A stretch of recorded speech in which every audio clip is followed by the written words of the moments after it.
Salut les cracks et bienvenue dans cette nouvelle vidéo. Et je dirais même série de vidéos. Nouvelle thématique sur la chaîne car on va parler des objets connectés mais liés au sport. Si cette idée te plaît, je te laisse mettre ton meilleur pouce bleu en bas de la vidéo pour me le faire savoir. Et bien évidemment, avant de commencer cette vidéo, je t'invite à cliquer sur le bouton rouge s'abonner. Toi ça te prend des ondes et moi ça me fait énormément plaisir. Voilà, c'est gratuit, ça mange pas de pain.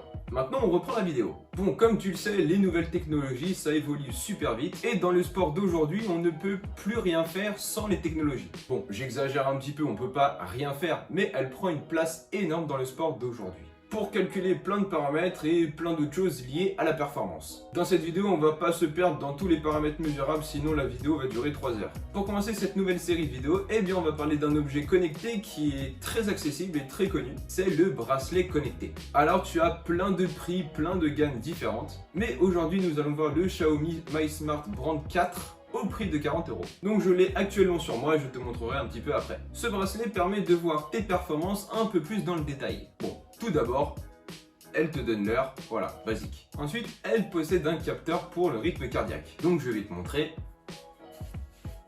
Ici, dans les menus, je sais pas si tu verras. Hop, fréquence. Oui. Voilà, hop, là ça va scanner.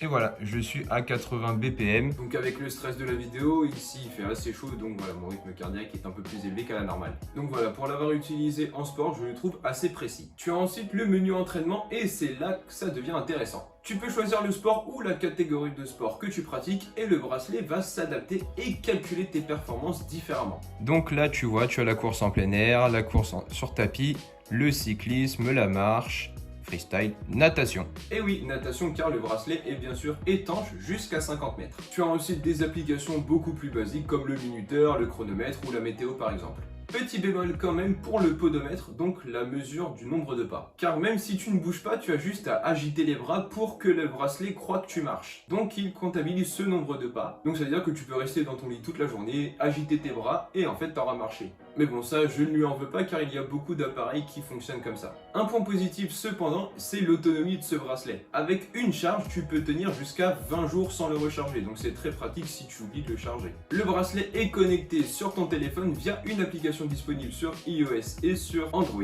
qui s'appelle MyFit. Et là tu pourras voir un peu plus dans le détail l'analyse de tes performances de la séance que tu viens de faire. Ensuite les séances se sauvegardent et tu peux voir l'évolution au fil du temps. Et là tu as plein de paramètres sympas comme le temps qui a duré ta séance, ton rythme cardiaque moyen, le nombre de calories que tu as brûlé. Et l'application te propose ensuite des graphiques et le graphique le plus intéressant c'est celui du rythme cardiaque moyen pendant la séance. Je trouve le graphique du rythme cardiaque très intéressant, surtout quand on sait que le rythme cardiaque joue un rôle important pour voir son état de forme pendant la séance et voir le degré de difficulté de la séance. Et la dernière fonctionnalité, c'est l'analyse du sommeil. Donc tu dors avec ton bracelet et grâce au rythme cardiaque et au mouvement que tu fais pendant la nuit, eh bien le bracelet va pouvoir analyser ton sommeil. Il va analyser plus précisément tes cycles de sommeil. Donc combien de temps tu vas passer en sommeil profond, léger, etc. Il va aussi analyser en combien de temps tu t'es endormi et voir la qualité de ton sommeil. Et ensuite ça te sort un joli graphique. Et pour l'avoir essayé, c'est plutôt efficace. Donc au final, pour un prix vraiment abordable, tu peux avoir un bracelet connecté sportif,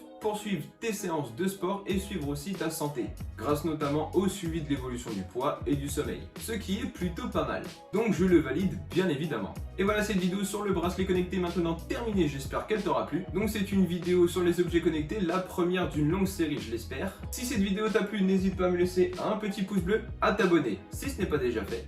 Et je te dis à la prochaine!